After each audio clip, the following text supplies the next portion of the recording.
हे guys, जय Mahakal. Welcome to your channel MPRM। आशा करती हूँ कि आप सभी अच्छे होंगे और निरंतर अपने लक्ष्य को प्राप्त करने के लिए प्रयास कर रहे होंगे। इस सीरीज में हमने घटना चक्र स्टार्ट की थी, जिसमें हम अपनी भौतिकी को या फिजिक्स को घटना चक्र पूर्वावलोकन से कंप्लीट करने वाले हैं। तो चलिए गाइस, स्टार्ट करते हैं बिना देरी करते हुए। और यदि अभी तक आपने हमारे चैनल सब्सक्राइब नहीं किया है तो चलिए पहले चैनल सब्सक्राइब कीजिए, वीडियो को लाइक कीजिए, कमेंट कीजिए, अपने प्यारे प्यारे फ्रेंड के साथ शेयर कीजिए। आज का वीडियो हर वनडे एग्जाम के लिए ज़रूरी है, क्योंकि साइंस से रिलेटेड है और साइंस हर एग्जाम में आती है। आज हमारा टॉपिक है प्रकाश। प्रकाश विद्युत और ऊष्मा की तरह ऊर्जा का ही एक रूप होता है। यह वह ऊर्जा है जो विकिरण ऊर्जा के रूप में गतिमान होती है। प्रकाश अपने आप में अदृश्य होता है, किंतु अन्य वस्तुओं को दृश्यमान बनाता है। प्रकाश एक सीधी रेखा में संचरित होता है। प्रकाश तरंगें निर्वात से होकर गुजर सकते हैं, किंतु ध्वनि तरंगें ऐसा नहीं कर पाती। प्रकाश की द्वैत प्रकृति। वास्तव में प्रकाश द्वैत प्रकृति वाला होता है। एक होती है तरंग प्रकृति और दूसरी होती है कर्ण प्रकृति। कर्ण होता है या फिर क्या होता है, तरंग होता है। स्पष्ट है कि प्रकाश दोहरी विशेषता रखता है। कभी कभी यह कणों के रूप में और कभी कभी तरंगों के रूप में व्यवहार करता है।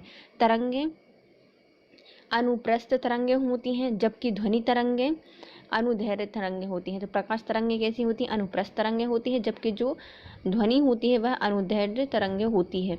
भिन्न भिन्न माध्यम में प्रकाशों की चाल। पहला माध्यम, फिर आती है प्रकाश की चाल। सबसे पहले आता है निर्वात।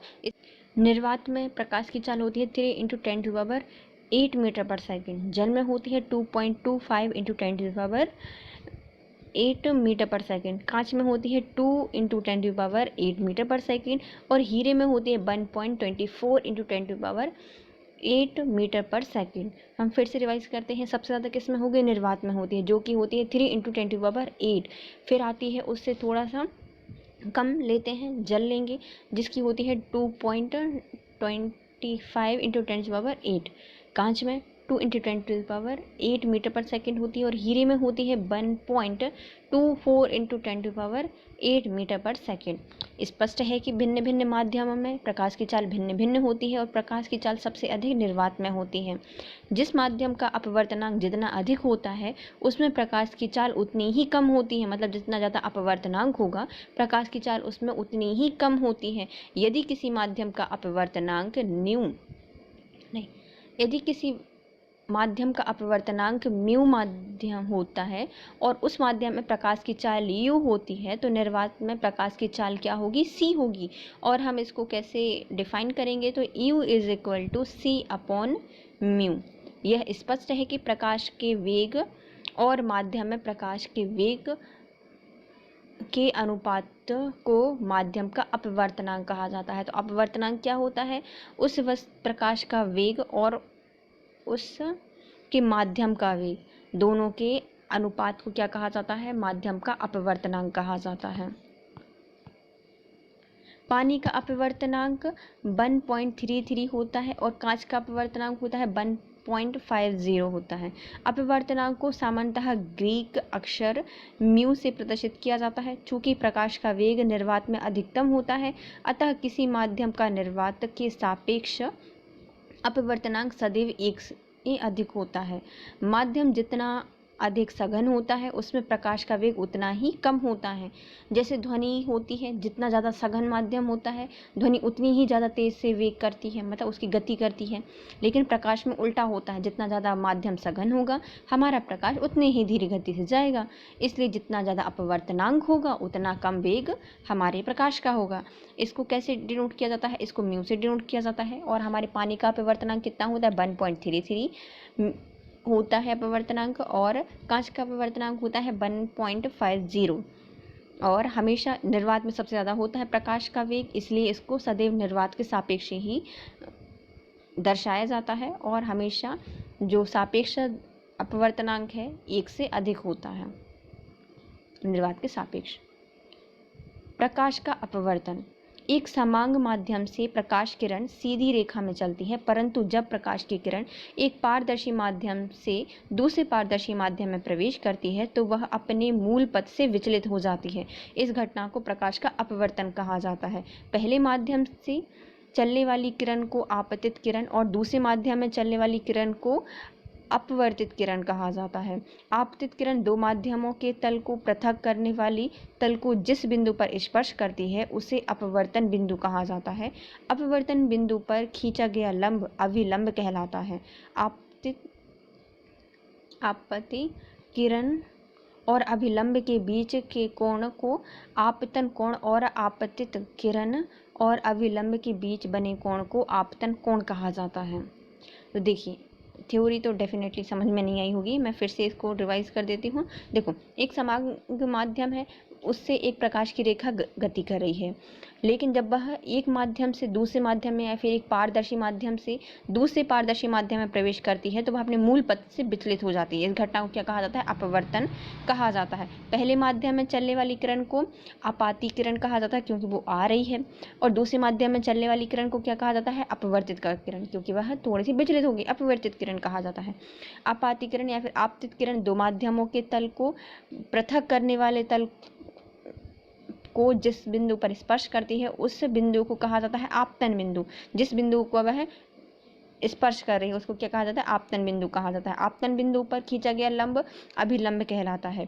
आपतित किरण और अभिलंब के बीच बने कोण को आपतन कोण कहा जाता है, और अपवर्तित किरण और अभिलंब के बीच बने कोण को क्या कहा जाता है? अपवर्तन कोण कहा जाता है। देखो, ये हमारा पूरा क्या है? एक पृष्ठ है जो कि एक माध्यम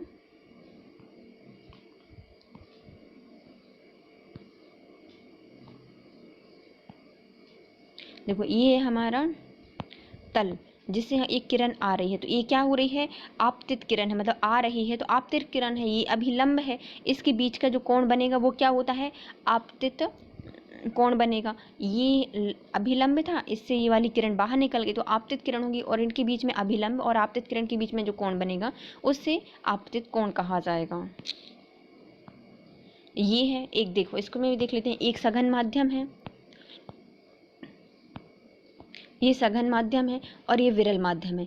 अब कोई किरण सघन माध्यम से आ रही है और विरल माध्यम में जाती है तो वह अपने अभिलंब से थोड़ी सी दूर हट जाती है, तो इसे क्या कहा जाता है? इसे ही अपवर्तन कहा जाता है प्रकाश का। प्रयोगों द्वारा यह देखा गया है कि जब कोई प्रकाश की किरण विरल माध्यम से सघन माध्यम में प्रवेश करती है तो वह अभिलंब की ओर चली जाती है, परंतु जब प्रकाश की किरण सघन माध्यम से विरल माध्यम में आती है तो वह अपने अभिलंब से दूर हट जाती है। दो सिचुएशन होती हैं, एक होती है प्रकाश की किरण सघन माध्यम से विरल माध्यम में आएगी तो अब जब उसको खुला खुला मिलेगा तो दूर हट जाएगी, और जैसे ही वह विरल माध्यम से सघन माध्यम में आती है तो उसे थोड़ा सा सघन सघन सा प्रतीत होगा और वह अभिलंब की ओर थोड़ी सी खिसक जाती है। तो दो सिचुएशन इसमें बनती हैं। आपतन की क्रिया में प्रकाश की चाल, तरंगदैर्घ्य और तीव्रता बदल जाती है, तो अपवर्तन की प्रक्रिया में प्रकाश की चाल, तरंगदैर्घ्य और तीव्रता तीनों ही बदल जाएंगी, क्योंकि वो जैसे चल रही है सघन माध्यम में अलग उसकी चाल थी, विरल में अलग हो जाएगी, उसका तरंगदैर्घ्य दोनों में अलग हो जाएगा, उसकी तीव्रता भी बदल जाती है, लेकिन उसकी आवृत्ति नहीं बदलती, क्योंकि भैया वैसे ही हुई है तो उसकी आवृत्ति नहीं बदलती, लेकिन तरंगदैर्घ्य, तीव्रता और उसकी चाल में परिवर्तित हो जाती है।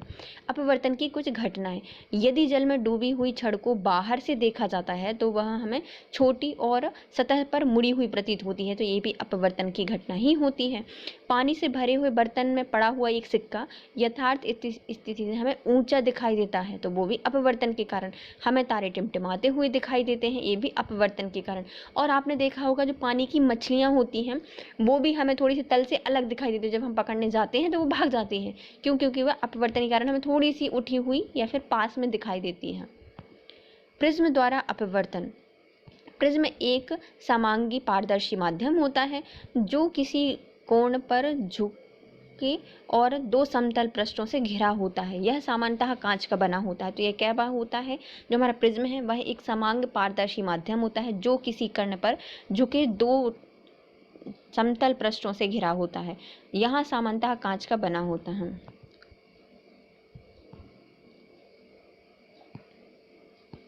देखिए, ये है प्रिज्म, यहाँ से एक किरण आ रही है, ये अब उसको जाना चाहिए था ऐसा, लेकिन वह यहाँ इसमें झुक गई, क्योंकि सघन माध्यम है तो वह अभिलंब से क्या हो जाती है? खिसक जाती है। फिर जब ये विरल में निकलेगी तो फिर ऐसी निकल गई, तो ये क्या होती है? ये प्रिज्म बना रही है, तो ये भी अपवर्तन के कारण ही होता है। उपयुक्त चित्र में हमें प्रकाश की किरण ए और बी प्रिज्म की अपवर्तन पृष्ठ, देखो जो ए बी है तो अपवर्तन पृष्ठ पी और क्यू पर गिरते हो के पश्चात अभिलंब ई बी एफ, ये अभिलंब है, उसकी ओर झुकती हुई प्रतीत हो रही है। तो हाँ, हो रही है।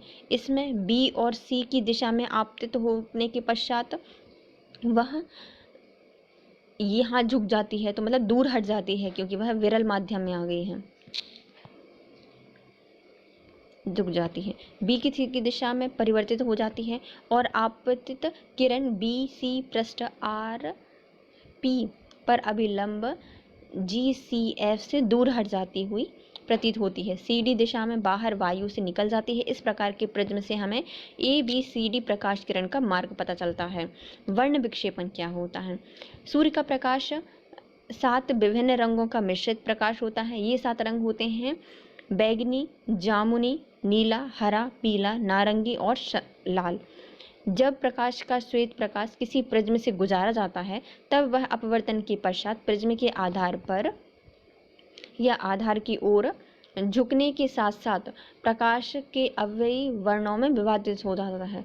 इस प्रक्रिया को प्रकाश का वर्ण विक्षेपण कहा जाता है। प्रिज्म से निकलते समय हर प्रकाश किरण का मार्ग अलग अलग होता है और इस प्रकार से पृथक एवं स्पष्ट दिखाई देता है।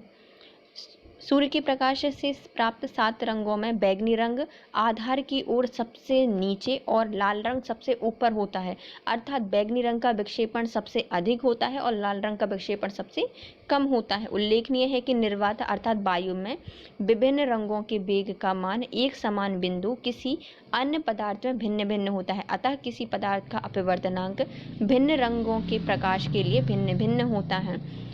कांच में बैगनी रंग का वेग सबसे कम और लाल प्रकाश का वेग सर्वाधिक होता है। इस कारण से बैगनी रंग या बैगनी प्रकाश के लिए कांच का अपवर्तनांक सबसे अधिक और लाल रंग का सबसे कम होता है।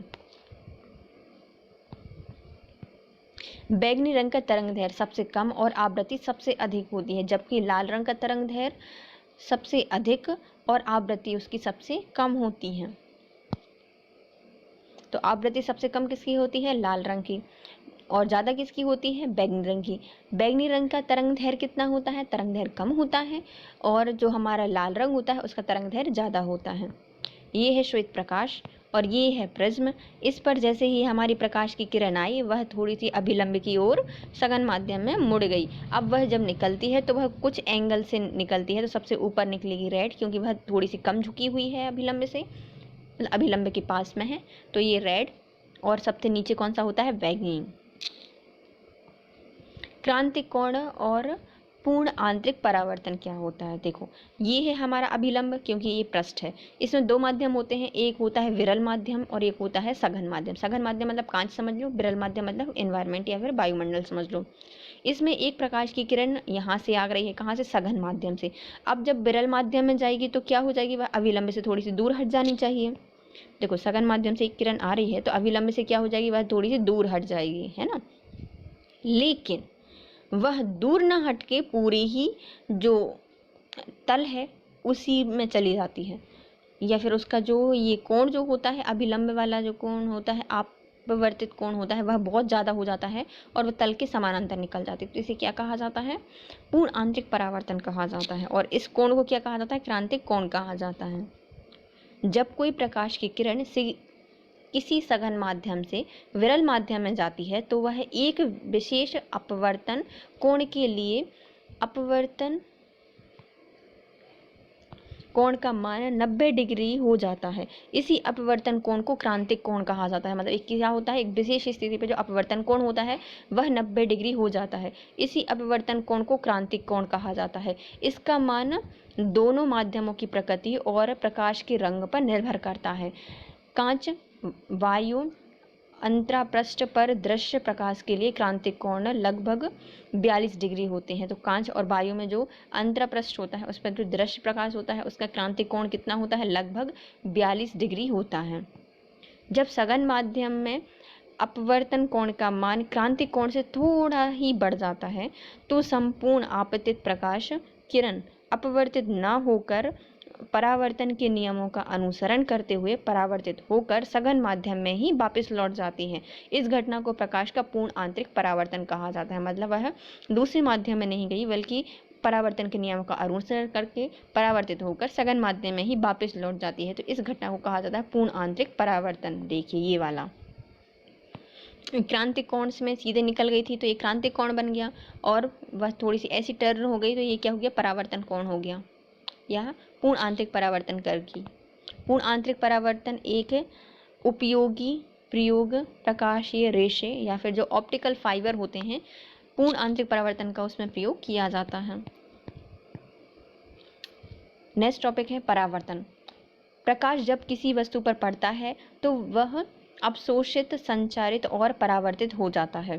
प्रकाश किरणें जब किसी वस्तु की सतह पर पड़ती हैं तो उसे वापस पोषित करने का प्रक्रम प्रकाश का परावर्तन कहलाता है। पॉलिशदार चमकीली सतह वाली वस्तुएं पॉलिश रहती हैं, धुंधली सतह वाली वस्तुओं की अपेक्षा अधिक प्रकाश परावर्तन करती हैं। जो पॉलिश रहती हैं सतह, वह क्या करती हैं, ज़्यादा प्रकाश का परावर्तन करती हैं। रजत धातु प्रकाश की एक उत्तम परावर्तक होती है। दर्पण एक चिकनी उच्च पॉलिश युक्त परावर्तक सतह दर्पण कहलाती है। दर्पण मुख्यतः दो प्रकार के होते हैं, एक समतल दर्पण और एक होता है गोलीय दर्पण। समतल दर्पण एक तरफ रजत धातु की चमकीली सतह वाली कांच की पतली चिपटी और चिकनी शीट होती है। हमारी श्रृंगार मेज पर प्रयुक्त दर्पण जिसमें हम अपने चेहरे को देखते हैं, एक समतल दर्पण का ही उदाहरण होती है। समतल दर्पण द्वारा बनाया हमारे चेहरे का प्रतिबिंब पर्दे पर प्राप्त नहीं होता, इसे केवल दर्पण में अवलोकन करके ही देखा जा सकता है। इसलिए समतल दर्पण में हमारे चेहरे का प्रतिबिंब आभासी प्रतिबिंब का उदाहरण होता है। आभासी प्रतिबिंब काल्पनिक और अवास्तविक प्रतिबिंब भी कहलाता है। स्पष्ट है कि समतल दर्पण द्वारा बने प्रतिबिंब की प्रकृति आभासी और सीधी होती है। समतल दर्पण द्वारा बने प्रतिबिंब का आकार वस्तु के आधार या आकार के बराबर होता है। जो समतल दर्पण है वह कैसा होता है, उस पर बना हुआ प्रतिबिंब आभासी और सीधा होता है और प्रतिबिंब के आकार और वस्तु के आकार के बराबर होता है। समतल दर्पण से बना वस्तु का प्रतिबिंब दर्पण के पीछे उतनी ही दूरी पर बनता है जितनी की दूरी पर वस्तु या दर्पण के सामने रखी हुई है। दूसरे शब्दों में प्रतिबिंब और वस्तु समतल दर्पण से बराबर दूरी पर स्थित होते हैं, परंतु ये समतल दर्पण की विपरीत सतह पर होती हैं।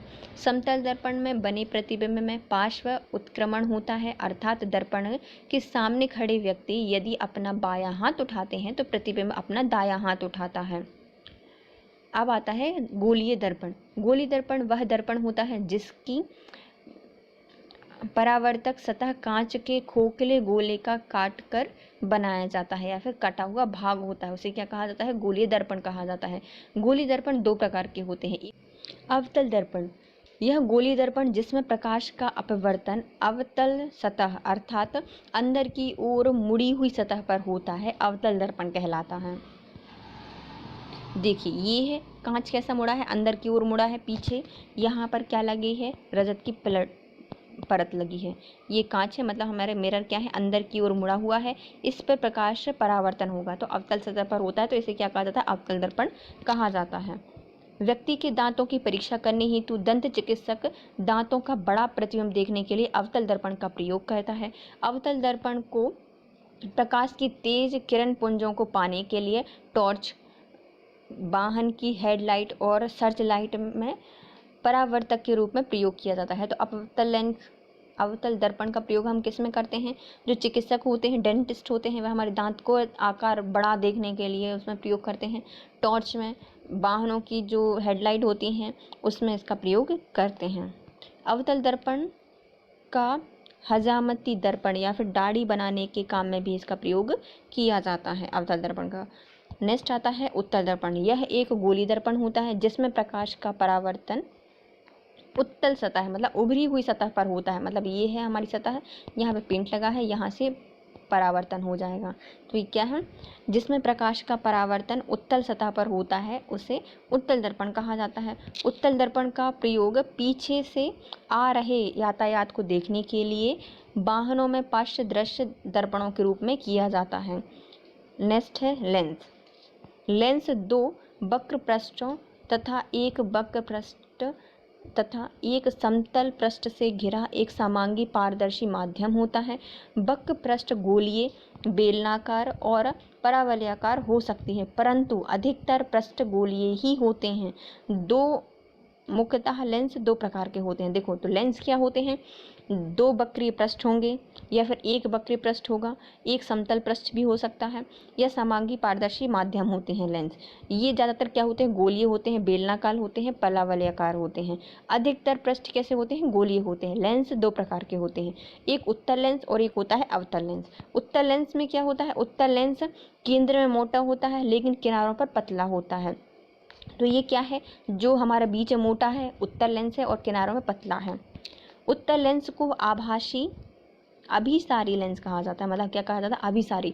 ये इससे कोई प्रकाश आएगा और इसको ये क्या कर देगा, कन्वर्जिंग कर देगा, तो इसे कन्वर्जिंग लेंस भी कहा जाता है। तो अभिसारी लेंस भी कहा जाता है उत्तल लेंस को, क्योंकि यह इससे होकर गुजरने वाले प्रकाश किरणों के समानांतर पुंजों को अभिसारित, मतलब एक ही बिंदु पर ला देता है। देखो कहाँ गया हमारा लेंस, ये है।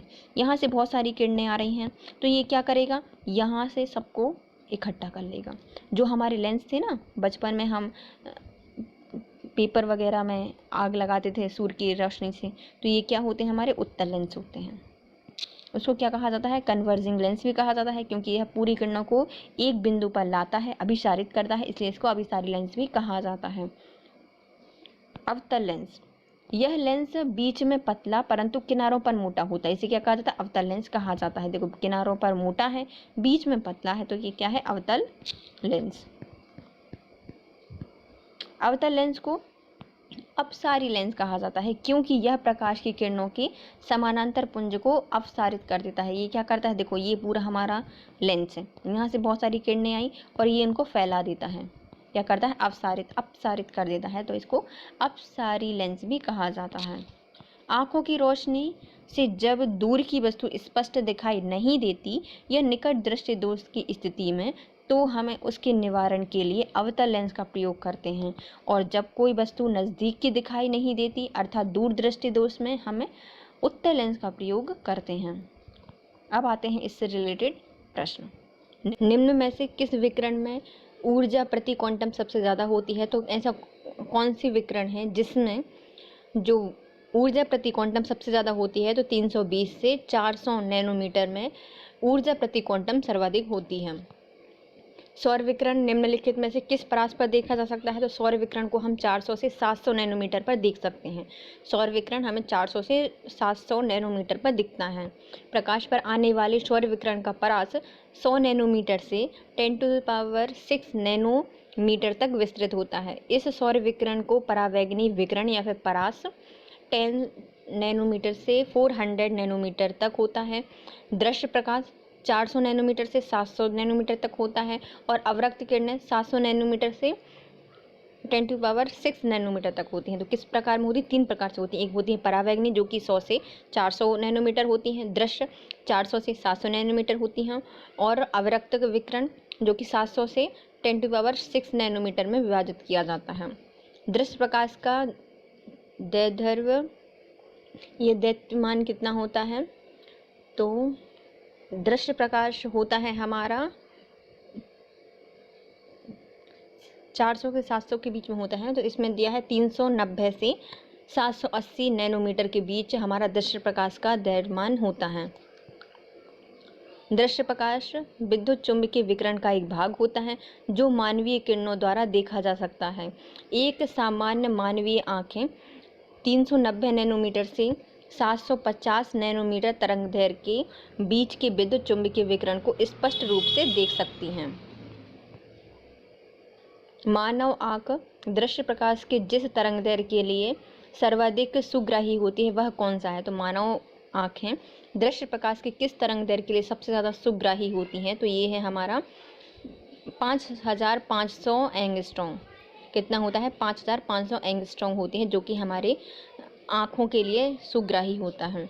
मानव आँखें दृश्य प्रकाश के लगभग 5500 एंगस्ट्रॉम या फिर 555 नैनोमीटर तरंगदैर्घ्य के लिए सर्वाधिक सुग्राही होती हैं। ज्ञातव्य है कि दृश्य प्रकाश की तरंगदैर्घ्य 400 नैनोमीटर से 700 नैनोमीटर होती है और मानव नेत्र दृश्य प्रकाश की माध्यम तरंगदैर्घ्य वाली तरंगों के विशेषकर पीले हरे प्रकाश की किरणें तरंगदैर्घ्य कितनी होती है 555 नैनोमीटर के प्रति सर्वाधिक सुग्राही होता है। अतः विकल्प बी सही है। मतलब हमारा जो हरा और नीला प्रकाश होता है उसके लिए सबसे ज़्यादा सुग्राही होती हैं आँखें और उसका तरंगदैर्घ्य कितना होता है 555 होता है। लेकिन मानव दृश्य प्रकाश कितना होता है 400 से होता है 700 नैनोमीटर तक।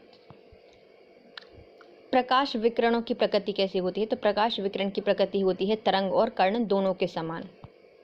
प्रकाश दोहरी प्रकृति प्रदर्शित करता है, कभी कर्ण के समान कभी तरंग के समान। प्रकाश के कुछ गुण जैसे कि वृत्तीकरण, विवर्तन, ध्रुवण आदि की जो व्याख्या है प्रकाश की प्रकृति को तरंग मानकर की जाती है, जबकि कुछ अन्य गुण जैसे कि प्रकाश विद्युत प्रभाव, कैम्पटन प्रभाव आदि की व्याख्या यह मानकर की जाती है कि प्रकाश ऊर्जा के छोटे छोटे पैकेटों से मिलकर बना होता है। तो हमारा प्रकाश क्या है, गुण और तरंग दोनों के रूप में दिखता है। गुण के रूप में हमें कैसे दिखेगा, व्यतिकरण,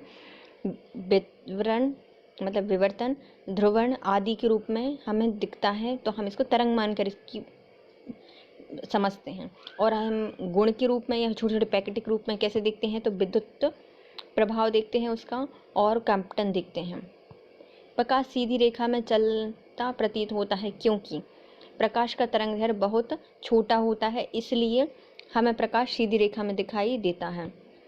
प्रकाश का तरंगदैर्घ्य बहुत छोटा होता है तथा उसका विवर्तन भी बहुत छोटा होता है जो हमारी आंखें नहीं देख सकती, इसलिए प्रकाश हमें सीधी रेखा में चलता हुआ प्रतीत होता है। निम्नलिखित में से किसका वेग अधिकतम होगा? तो प्रकाश का वेग सबसे ज़्यादा होता है कॉस्मिक रे, इलेक्ट्रॉन और पराध्वनिक तरंगों से। सबसे ज़्यादा तरंग वेग किसका होता है या फिर सबसे ज़्यादा वेग किसका होता है? तो प्रकाश का वेग सबसे ज़्यादा होता है। दिए गए विकल्प में प्रकाश का वेग अधिकतम होगा। प्रकाश एक सीधी रेखा में संचरित होता है। प्रकाश तरंगें निर्वात से होकर गुजर सकती हैं, परंतु ध्वनि तरंगें ऐसा नहीं कर पाती। भिन्न भिन्न माध्यमों में प्रकाश की चाल भिन्न भिन्न होती है और प्रकाश की चाल सबसे अधिक निर्वात में होती है। निम्नलिखित में से कौन सा कथन सत्य है? प्रकाश का वेग सबसे ज़्यादा होता है, तो ये सही है, ध्वनि का वेग उससे कम होगा। प्रकाश की गति निर्वात में शून्य अवकाश में 3.0 × 10⁸ मीटर पर सेकंड होती है, जबकि ध्वनि की चाल वायु में 332 मीटर पर सेकंड होती है। प्रकाश की गति पानी में 2.25 × 10⁸ मीटर पर सेकंड होती है और प्रकाश का वेग कांच में 2.0 × 10⁸ मीटर पर सेकंड होती है। प्रकाश की गति सदैव ध्वनि की गति से अधिक होती है। आकाशीय पिंडों और रॉकेट का वेग प्रकाश की गति से काफ़ी कम होता है। प्रकाश का शून्य अवकाश में वेग का अनुमान, तो हमारा मतलब निर्वात में प्रकाश का वेग कितना होता है? तो 3 × 10⁸ मीटर पर सेकेंड। बी सही है। प्रकाश की गति कितनी होती है? तो 3 × 10⁸ मीटर पर सेकेंड।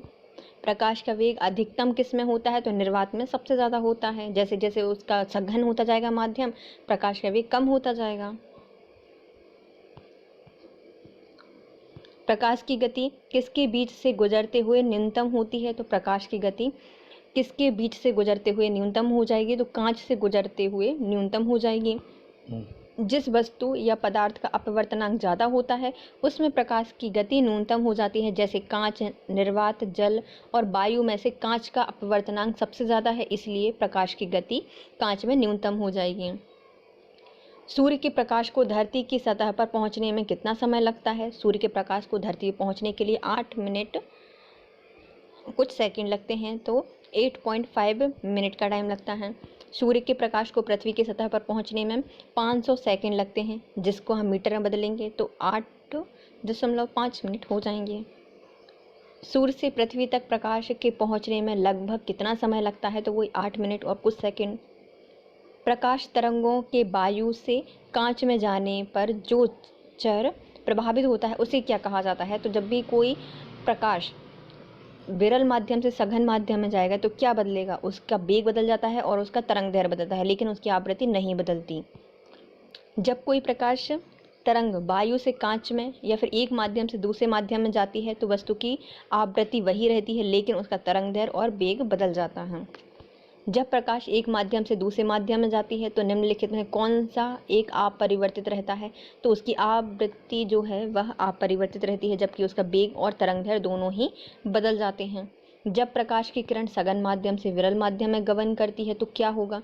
तो जब भी कोई प्रकाश की किरण सघन माध्यम से विरल माध्यम में जाती है तो वह अपने अभिलंब से दूर हट जाती है, जो कि ऑप्शन है पहला। इसकी चाल बढ़ जाती है और यह अपने अभिलंब से दूर हट जाती है। जब प्रकाश की किरण सघन माध्यम से विरल माध्यम में गमन करती है तो इसकी चाल बढ़ जाती है और यह अपने अभिलंब से दूर हट जाती है। ज्ञातलब है कि जब कोई प्रकाश की किरण विरल माध्यम से सघन माध्यम में प्रवेश करती है तो वह अपने अभिलंब की ओर झुक जाती है। निम्नांकित ऊर्जा रूपांतरण में से किसके द्वारा प्रकाश संश्लेषण की क्रिया संपादित की जाती है? तो प्रकाश संश्लेषण की क्रिया किसके द्वारा संपादित की जाती है? प्रकाश से रासायनिक ऊर्जा में परिवर्तित होता है प्रकाश संश्लेषण अभिक्रिया में। प्रकाश संश्लेषण अभिक्रिया एकमात्र ऐसी जैविक प्रक्रिया है जिसमें अत्यधिक मात्रा में सूर्य के प्रकाश की ऊर्जा को रासायनिक ऊर्जा में बदला जाता है। प्रकाश संश्लेषण की क्रिया का रासायनिक समीकरण होता है 6 carbon dioxide plus 12 H2O plus प्रकाश प्लस पर्णहरित is equal to C6H12O6 glucose हो गया ये, और क्या बनता है 6O2 बनती है ऑक्सीजन और 6H2O बनता है मतलब और पर्णहरित वो निकल जाता है। देखो ग्लूकोज कितना बनता है, तो एक ग्लूकोज का मॉलिक्यूल बन जाता है लेकिन 6 ऑक्सीजन निकलती है और 6 ही पानी निकलता है। प्रकाश सजावट और विज्ञापन के लिए विसर्जन नलिकाओं में प्रयुक्त होने वाली गैस कौन सी है? तो प्रकाश सजावट और विज्ञापन के लिए जो विसर्जन नलिकाएं होती हैं उसमें नियॉन का प्रयोग किया जाता है। आपने कभी देखा होगा मार्केट जाते हो तो रिलायंस या एयरटेल की जो दुकान वगैरह होती हैं मोबाइल्स वगैरह की, वो एकदम से वो बहुत ज़्यादा चमकती हैं, तो उसमें किसका प्रयोग किया जाता है? नियॉन का प्रयोग किया जाता है। नियॉन गैस विसर्जन या फिर डिस्चार्ज लैंप और ट्यूबों तथा प्रदीप्ति बल्बों में भरी जाती हैं और ये बहुत ज़्यादा चमकती भी हैं। साबुन के पतले झाग में चमकदार रंगों का बनना किस परिघटना का परिणाम होता है? तो साबुन की पतले झाग में चमकदार रंगों का बनना यह बहुलित परावर्तन और व्यतिकरण को बताता है। बहुलित परावर्तन और व्यतिकरण को बताता है। साबुन के पतले झाग में चमकदार रंगों का बनना बहुलित परावर्तन और व्यतिकरण का परिणाम होती है। जब किसी पारदर्शक पतली परत पानी की सतह पर तेल की परत या फिर साबुन के घोल के बुलबुले पर श्वेत प्रकाश आपतित किया जाता है तो परत के दोनों पृष्ठों से परावर्तित और अपवर्तित प्रकाश किरणों में व्यतिकरण होता है और इस परिघटना के परिणाम स्वरूप वह चमकदार दिखाई देता है। पूर्ण आंतरिक परावर्तन होता है जब प्रकाश जाता है, तो पूर्ण आंतरिक परावर्तन हीरे से कांच में जाता है तो पूर्ण आंतरिक परावर्तन होता है। जब प्रकाश की किरण किसी सघन माध्यम से विरल माध्यम में प्रवेश करती है तो आपतन कोण के क्रांतिक कोण से अधिक हो जाने पर आपतित किरण सघन माध्यम में ही वापस लौट जाती है, जिसे पूर्ण आंतरिक परावर्तन कहा जाता है। प्रश्नगत जो विकल्प दिया गया है उसमें हीरे का अपवर्तनांक कांच के अपवर्तनांक से अधिक होगा और इसी कारण से हीरे से कांच में प्रवेश करने वाले प्रकाश के कारण पूर्ण आंतरिक परावर्तन होगा। प्रकाश तंतु या फिर जो ऑप्टिकल फाइबर किस सिद्धांत पर कार्य करते हैं? तो ऑप्टिकल फाइबर्स पूर्ण आंतरिक परावर्तन पर कार्य करते हैं। प्रकाश तंतु ऑप्टिकल फाइबर कांच, सिलिका, प्लास्टिक से निर्मित अत्यधिक पतली बेलनाकार खोखली नलिकाएं होती हैं जो प्रकाश के पूर्ण आंतरिक परावर्तन के सिद्धांत पर कार्य करती हैं। इसमें प्रकाश ऊर्जा का किसी प्रकार का क्षय नहीं होता। निम्नलिखित में से किस परिघटना का उपयोग ऑप्टिकल फाइबर में किया जाता है? तो पूर्ण आंतरिक परावर्तन का प्रयोग ऑप्टिकल फाइबर में किया जाता है। तंतु प्रकाश की संचार में संकेत किस रूप में प्रभावित किए जाते हैं? तो तंतु प्रकाश के संचार में संकेत प्रकाश तरंगों के रूप में प्रवाहित किए जाते हैं। तंतु प्रकाशिकीय संचार एक प्रणाली होती है जिसमें सूचनाओं की जानकारी एक स्थान से दूसरे स्थान पर ऑप्टिकल फाइबर के माध्यम से प्रकाश बिंदुओं के रूप में भेजी जाती है। निम्नलिखित विकल्पों पर विचार कीजिए। पहला, तंतु प्रकाश के पूर्ण आंतरिक परावर्तन सिद्धांत पर आधारित होते हैं, तो ये सही है। दूसरा, प्रकाशीय तंतु संचार तंत्र में ऊर्जा उपभोग अत्यधिक कम होता है, तो ये भी सही है क्योंकि इसमें कोई भी खर्च नहीं होती, पूरी प्रकाश चला जाता है। प्रकाश तंतु संचार रेडियो आवृत्ति अवरोध से मुक्त होते हैं, तो ये भी सही है। भारत में प्रकाशीय तंतु के निर्माण में रिलायंस उद्योग समूह निषंध है, नहीं ये गलत हो जाएगा, मतलब पहला दूसरा तीसरा ये तीनों सही हैं। प्रकाश तंतु या फिर ऑप्टिकल फाइबर सिलिका से बनी पतली बेलनाकार नलियां होती हैं जो प्रकाश के पूर्ण आंतरिक परावर्तन के सिद्धांत पर कार्य करती हैं। इसमें प्रकाश ऊर्जा का किसी भी प्रकार का क्षय नहीं होता। प्रकाशीय तंतु संचार तंत्र में ऊर्जा उपभोग अत्यधिक कम होता है और विद्युत चुंबकीय अवरोध और रेडियो आवृत्ति अवरोध से मुक्त होती हैं। वर्ष 2000 में स्टारलाइट कंपनी समूह के द्वारा भारत में प्रकाश तंतु का निर्माण प्रारंभ किया गया था, ना कि रिलायंस उद्योग के द्वारा। किसने किया था? स्टारलाइट कंपनी ने किया था 2000 में। मरीजों के पेट के अंदर का परीक्षण करने के लिए डॉक्टर द्वारा प्रयुक्त किया जाने वाला एंडोस्कोप निम्नलिखित में से किस सिद्धांत पर कार्य करता है? तो एंडोस्कोप पूर्ण आंतरिक परावर्तन के सिद्धांत पर कार्य करता है। तो प्रकाश का सकल आंतरिक परावर्तन के सिद्धांत पर एंडोस्कोप काम करता है। एंडोस्कोप में फाइबर ऑप्टिक्स तकनीक का प्रयोग किया जाता है तथा यह प्रकाश के सकल आंतरिक परावर्तन के सिद्धांत पर कार्य करती है। एक एंडोस्कोप क्या होता है? तो एक एंडोस्कोप इनमें से कुछ नहीं होता, ना संकीर्ण दूरदर्शी होता है, ना सरल दूरदर्शी होता है, सूक्ष्मदर्शी या कैमरे का प्रकार भी नहीं होता, उपयुक्त में से कोई नहीं। एक एंडोस्कोप एक चिकित्सीय उपकरण होता है जिसे कैमरे का प्रयोग कहना गलत होगा। इसमें एक लंबी पतली चमकीली नली होती है जिसमें प्रकाश और एक वीडियो कैमरे की व्यवस्था होती है। इसका प्रयोग चिकित्सा के क्षेत्र में मानव शरीर के आंतरिक भागों का चित्र लेने के लिए किया जाता है। इससे मानव के प्राकृतिक छिद्र जैसे कि मुंह, नाक आदि के रास्ते शरीर में प्रवेश कराया जाता है। मृग मरीचिका का कारण क्या होता है? तो मृग मरीचिका का कारण होता है पूर्ण आंतरिक परावर्तन प्रकाश का। मृग मरीचिका या फिर मिराज एक प्रकार का वायुमंडलीय दृश्य भ्रम होता है जिसमें प्रेक्षक अस्तित्वहीन जलाशय या फिर दूरस्थ वस्तु के उल्टे या बड़े आकार के प्रतिबिंब तथा अन्य अनेक प्रकार के विरूपण देखता है। वस्तु और प्रेक्षक के बीच की दूरी कम होने पर प्रेक्षक का भ्रम दूर होता है और वह विरूपित प्रतिबिंब नहीं देख पाता। मरीचिका वायुमंडलीय अपवर्तन का एक अनोखा और आश्चर्यजनक प्रभाव होती है जो आमतौर पर गर्म रेगिस्तान में दिखाई देता है। रेगिस्तान में दिन के समय जब भूमि के निकट की वायु की परतें गर्म हो जाती हैं तब वह विरल हो जाती हैं और ऊपर की परतें ठंडी होती हैं और उस अपेक्षाकृत उसका अपवर्तनांक कम होता है। अतः किसी सुदूर वस्तु से आने वाले प्रकाश ज्यों-ज्यों हवा की परतों से परावर्तित होता है त्यों-त्यों वह अविलंब से अधिकाधिक विचलित होता जाता है और अंत में वह पूर्णतः आंतरिक रूप से परावर्तित हो जाता है। फलस्वरूप प्रक्षेपक को वस्तु का काल्पनिक और उल्टा प्रतिबिंब दिखाई देता है। मरीचिका का बनना उदाहरण क्या है? तो मरीचिका का बनना पूर्ण या फिर कुल आंतरिक परावर्तन के कारण होता है। मृग तृष्णा उदाहरण है पूर्ण आंतरिक परावर्तन का। निम्नलिखित प्राकृतिक तत्वों पर विचार कीजिए। स्थलीय तापमान, प्रकाश परावर्तन, प्रकाश अपवर्तन और प्रकाश विवर्तन। निम्नलिखित में से किस तत्व का कारण मरीचिका बनना है?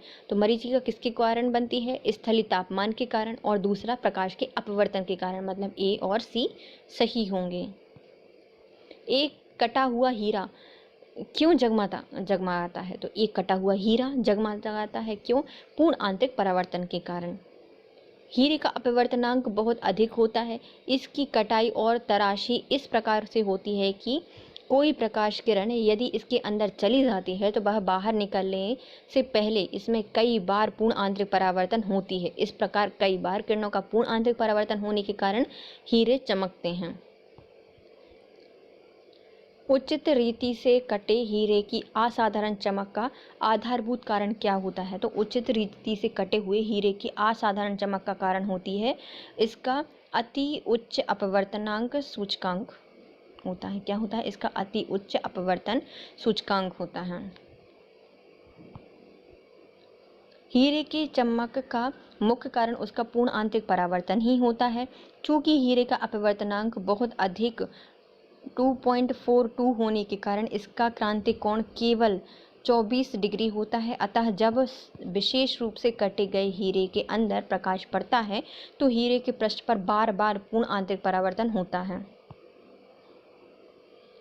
एक कटा हुआ हीरा जगमगाने के साथ चमकता है। क्यों चमकता है जगमगाहट के साथ? क्योंकि पूर्ण आंतरिक परावर्तन होता है, इसलिए वह जगमगाता है और चमकता है। एक कटा हुआ हीरा जगमगाहट के साथ चमकता है। क्यों? पूर्ण आंतरिक परावर्तन के कारण। नीचे दिए गए दो वक्तव्य हैं, निम्नलिखित में से एक को कथन और दूसरे को कारण कहा गया है। तो कारण बाद में पढ़ेंगे, पहले कथन आता है। ए, हीरा अपने ही आकार के अनुकारी कांच से अधिक झिलमिलाता है। तो जो हीरा है वह अपने ही आकार के जो कोई और कांच होगा उससे अधिक झिलमिलाता है, तो ये सही है। बी, हीरे का अपवर्तनांक कांच के अपवर्तनांक से कम होता है, ये गलत है, ज़्यादा होगा उसका। तो ये सही है और आर गलत है। हीरे की जगमगाहट अधिक अपवर्तनांक के कारण होती है, जो कि कितनी होती है? म्यू इक्वल टू 2.42 होती है। परिणाम स्वरूप इसका क्रांतिक कोण कम होता है और इसके भिन्न बिंदुओं से प्रकाश का पूर्ण आंतरिक परावर्तन हो जाता है। यही कारण है कि हीरा अपने ही आकार के अनुकारी कांच से अधिक झिलमिलाता है, जबकि हीरे जो कांच है उसका अपवर्तनांक होता है 1.51। इसमें कथन आर गलत हो जाता है और हीरे का कितना था? 2.42। किसी वस्तु के त्रिविमीय या फिर 3 डायमेंशनल प्रतिरूपों को अंकित एवं पुनरावृत्ति करने की तकनीक का नाम बताइए। तो किसी भी त्रिविमीय प्रतिरूप को अंकित और पुनरावृत्त करने की जो तकनीक होती है उसे होलोग्राफी कहा जाता है। होलोग्राफी एक तकनीक है जिसमें लेज़र किरणों द्वारा की गई फोटोग्राफी से किसी वस्तु का त्रिविमीय चित्र बनाया जाता है।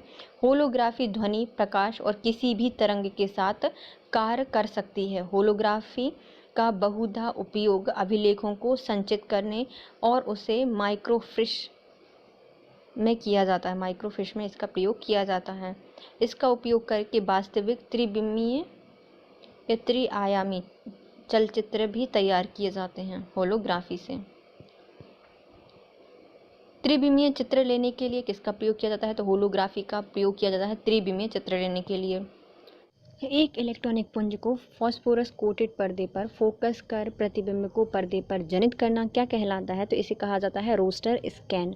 रोस्टर स्कैन का प्रयोग CRT cathode ray tube monitor में होता है। इसमें इलेक्ट्रॉन गन के द्वारा इलेक्ट्रॉनिक पुंज को प्रक्षेपित किया जाता है। रमन प्रभाव का प्रकाश की उन किरणों से संबंध होता है जो आप पार जा सकती हैं। तो रमन प्रभाव किन किरणों से संबंधित होता है? जो द्रवों से, प्रिज्म से और हीरों से आर पार जा सकती हैं, उपयुक्त सभी पारदर्शी माध्यम से। रमन प्रभाव के अनुसार एकल तरंगदैर्घ्य प्रकाश किरणें जब किसी भी पारदर्शक माध्यम जैसे ठोस, द्रव, गैस में से गुजरती हैं तब इनकी प्रकीर्णित किरणों का अध्ययन किया जाए तो उनमें मूल प्रकाश की किरणों के अतिरिक्त स्थिर अंतर पर बहुत कम तीव्रता की किरणें भी उपस्थित होती हैं। इन किरणों को रमन किरणें कहा जाता है। ध्वनि के पुनरुत्पाद या रिप्रोड्यूसिंग के लिए एक CD compact disc audio player में प्रयुक्त किया जाता है। तो इसमें होती है लेज़र बीम। CD प्लेयर में प्रयुक्त लेंस पराबैंगनी लेज़र प्रकाश को उत्सर्जित करती है जो CD की चमकदार सतह से परिवर्तित होकर ध्वनि उत्पन्न करती हैं। जब एक CD ऑडियो और वीडियो प्रणालियों में प्रयुक्त होने वाली कॉम्पैक्ट डिस्क सूर्य के प्रकाश में देखी जाती है तो इंद्रधनुष के समान रंग दिखाई पड़ते हैं। इसकी व्याख्या की जा सकती है। तो इसकी व्याख्या हम किस में कर सकते हैं? परावर्तन एवं विवर्तन की परिघटना के आधार पर। तो इसमें जो CD होती है उसमें जो इंद्रधनुष बनता है सूर्य की किरणों में रखने पर, तो परावर्तन और विवर्तन होता है। अब हम इसकी ऑप्शन और देख लेते हैं। हाँ, ए ही सही आंसर है। ऑडियो एवं वीडियो प्रणाली में प्रयुक्त होने वाली कॉम्पैक्ट डिस्क में सतह पर सुरक्षात्मक लेकर कोटिंग होती है जो कि थिन फिल्म की भांति कार्य करती है और परावर्तन एवं विवर्तन की परिघटना के लिए जिम्मेदार होती है। यही सीडी को सूर्य के प्रकाश में देखने पर इंद्रधनुष रंग दिखाई देने का कारण भी होती है।